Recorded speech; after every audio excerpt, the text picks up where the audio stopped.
Hey guys, James here from TCGU University coming back at you with another deck profile from our 7-hand smash, 7-hand battle, whatever they named it this week, part of our campus championship. Today I'm going to be showing you Michael's Tournelouse deck. So let's get into it. Like I said, guys, this is Michael's Tournelouse deck. He is a 720 air, earth, and evil character. He has 3 abilities, 1 static, which says before the game begins, you search your deck for up to 3 other copies of Tournelouse, 1 dot, and add them to your staging area, and then you shuffle your deck. Same way kind of that N9 works. And then his first ability is E, add 1 character card from your staging area to your card pool. Your attack gets +4 damage. And then E, once per turn, your gauge attack gains throw. Giving something throw and 4 damage is super, super nuts, as well as just being able to abuse his characters in the card pool with things like Evil Eye and his Tournelouse 2 dot that gives +X to like checks and whatnot. It's just super good and super manipulative. Because like obviously you play 4 of it because you're playing Tournelouse 1 dot. We're playing 3 Tournelouse 2 dots. Tournelouse 2 dot is a 0 mid block with Breaker 1 with 2 abilities. E, your opponent's next check to play a card gets -1 for each character in your card pool. This ability checks all of its stats and its resolution when the card is played, so you have to make sure you keep your characters in your card pool. And then R, after a character card enters or leaves your staging area, your opponent flips one of their foundations. So you get to flip their entire staging area, limit their options, as well as just get to do all of your cool combos. It's pretty sweet. We're playing 3 Let's Cut Loose. Let's Cut Loose is a 3/6 no block action that says E, remove, add 1 foundation from your discard pile to your hand or from your card pool to your staging area, and then you get to draw a card. So it cycles itself, gives you a card to block with, or moves a card that you want into your staging area for your turn, which is just super nuts. We're playing a stacker character, and any stacker character, in my opinion, that shares one of these 3 symbols with them should be playing this card. We're playing 2 Prism Storm of Torment. It's a 7/3, 1 low block, 7 high for 7 with Allied Desperation, Deadlock Stun 7, Gauge 7, and Ranged. Its ability is you get to add all cards that share a name with your character, 1 dots or 2 dots, to your staging area, which is just super, super strong. Gets all your characters out, lets you do cool combos and stuff. But it's also really good because its static ability says if it's the 7th card you attempt to play this turn, it passes with no check necessary, and it gets 7 speed, making it a 14 for 7. Plus Tournelouse's +4 damage. Just take this 14 high for 11 for free, and then I'll give it throw to where if you do happen to block it, you still take at least 6. It's crazy. Then his ultra rare for Nether Storm. It's a 5/3 with a 1 high block, 3 high for 6. Charge, gauge 6, ranged, and reversal. While it's in the card pool, your character cards do not count towards progressive difficulty, which is good both on defense and on offense. And then E, add 1 character card from your discard pile to your card pool, comboing into your own Nether Storm. And then add 1 of your opponent's face-down foundations to their hand, decreasing the amount of cards your opponent has in their staging area, which is also very cool. And then E, your opponent's next check to play a card this turn gets -1 for each character card in your card pool. So it's basically a second copy of Tournelouse 2 dots ability, which means you just stack really well on that ability. And especially as a reversal, it just kind of ends your opponent's turn. One of his better cards as well for Irradiate. Irradiate is a Fury, gauge 5, ranged, 5 div, 3 control, 2 high for 5 with a 2 high block that says E, add 1 card from your discard pile to your hand. That's with a printed difficulty of X, where X equals the number of your characters in your staging area. It's pretty good. It's X or less as well. So like you can add anything 4 diff or lower like immediately at the start of the game. I'll add a Let's Cut Loose to add another foundation and draw a card. I'll add we haven't got there yet. I'll add Lightning Shot. We're playing the Tango Dive deck. Tornado Hold. You get to just add those for free, and it's just really strong because you can either add for more kill cards during your turn or add for cool build cards or cool pieces you need to see during certain matchups. And just altogether just strong in Tournelouse specifically. Like I said, we're playing 3 Lightning Shot. Lightning Shot's a 4 mid for 4 with a 1 high block. It's a 4 diff with charge, gauge 3, and ranged. Range is very important now that you know that we're playing Tango Dive. But our card pool, after your opponent raises one or more foundations during due to their effect, they flip one of them. It kind of slows down Sense of Morals and Wandering Pirate and stuff like that. But also he has the ability to give itself stun X, or at least in this case like stun 3.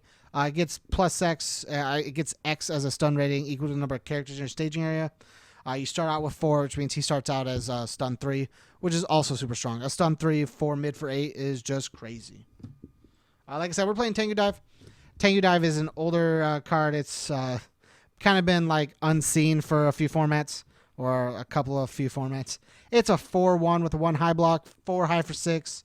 Slam combo with a range, which is why a lot of our things are ranged. E, if this card deals damage, or if this attack deals damage, you add it to your momentum. So it goes immediately to your momentum after it deals. But we mainly play it for its ability of combo E, draw X cards. X equals 4 minus the lowest printed control in your discard pile. Tornado Hold and Tango Dive are all 1s, which means when you check them, you're checking a 1. But it also says you get to draw 3 cards with Tango Dive. So that's pretty neat. And then we have the 2 Tornado Hold.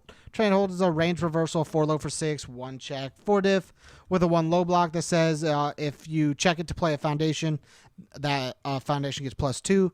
Note that is only when you play a foundation, not a foundation as a block. It won't count as a foundation, it'll count as a block card. Then E, if this attack was played as a reversal, you get to ready 2 cards that have not been readied this combat phase. This counts characters. It just says cards. So any card. So like if you command your character for something, if you have an asset on the board, you commit that. Just raise anything that hasn't been readied this turn. So it's super cool for defensive abilities. And being a 4 for 10 on defense is pretty nuts. 1 Familiar Faces. Familiar Faces basically says you get to stop a action. It's a R destroy. After your opponent plays an ability on an action card, you cancel its effects and then discard it from the card pool. It's a 3/5 with no block, but it does stop things like Let's Cut Loose, Revoke, Templar, just super, super strong cards. We're going with 3 Expert Archery.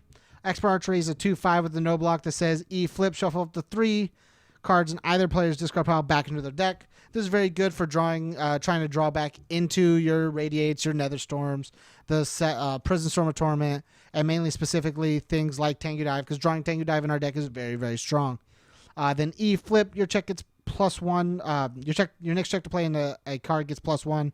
If it was a ranged attack, it gets +2 instead. Most of our attacks are ranged, which means we get +2 to most of our checks, which is super cool in a combo deck.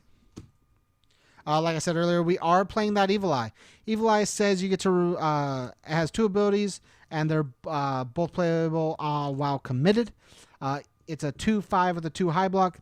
E flip, return this attack to its printed speed, and then E remove 1 character card from your hand or card pool, and then you get to draw a card. Basically, it says you get to draw more cards with Tournelouse, and especially on top of that, draw 3. It can just start stacking into a lot of advantage. We're playing 1 Initiate Launch. R twice per turn after you play a keyword ability. After a keyword ability is played, ready this foundation playable while committed. And then if your printed hand size is less than your opponent, you get +2 damage. You won't ever really use the bottom one, but readying when things are committed, like if you use Gauge, you ready this. If you stun, you ready this. It's pretty nuts.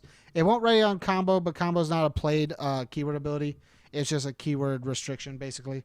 But all your Gauge lets you do it. It's pretty all right. For Proudness. Proudness is a 1/5 with a 3 mid block that says R. Man, this one has a rat. I believe it's R flip, discard momentum. After you check out R destroy after you discard 1 momentum. After you check a 1, make a recheck. These are the old version, so I wasn't 100% sure. But basically, you want to not check that 1 sometimes. So if you have the extra momentum to use, you discard that momentum and you make a new check. Sometimes that saves your life.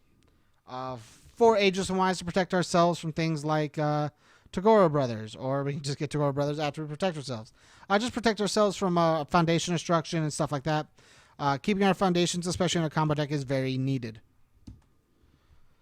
4 Conquest of Terror. It's a 1/5 with a 2 low block. E commit if your opponent is at desperation. This attack gets +2 or -4 speed. And then E flip, this attack gets -2 speed. Just helps us block better. We are a 7-hander, so we are short on some health compared to some other characters, and we want to live as long as possible to do some cool combos. We're playing 4 Saved by a Child. It's a 1/5 with a 2 low block as well. E Destroy, if you have 6 or fewer foundations, this tech gets -4 speed. More speed hate so we can block better. And then E Destroy, this tech is -2 speed just in general. Playable while committed. Just more speed hate to make sure we don't get hit in the face. Then we're playing 4 Bearer of the Makai Whistle. It's a 0/6 with a 2 mid block that says E remove, add 1 card from your opponent's remove from game pile to the top of their deck. So you can force them to check bad, or if they start stacking to try and draw cards, you can force them to draw something else that they weren't planning to draw if they have like cards you want to do that with. But we mainly use it for the E flip. This tech gets -2 to its gauge rating, and then you dump a character from your deck to your discard pile. That works really well with the 7 diff because we can dump all of our characters and then add them all in if we decide to play like the 7 diff on just like a 7. Like just having all those characters in the discard pile means we're going to be stacked for the next turn. And then the last card we're playing is Hell's Reach. Hell's Reach says E flip, ready this card, playable while committed. It basically says, as we are a combo deck, pass 1 more attack, please. Checking bad is going to happen. We're playing 1s. So this just says it gets committed and we just ready it back up, giving us more foundations to work with and more possibilities to kill our opponents. Thanks again for checking out the profile, guys. Make sure to show Michael some love down below for his Tournelouse deck. This is another build of Tournelouse. He builds a lot of Tournelouse, guys. Tell him what you think about it. If you like the content, make sure to comment, share, subscribe, do all the cool stuff. Check us out on Patreon at patreon.com/TCGU University. And as always, guys, stay learned.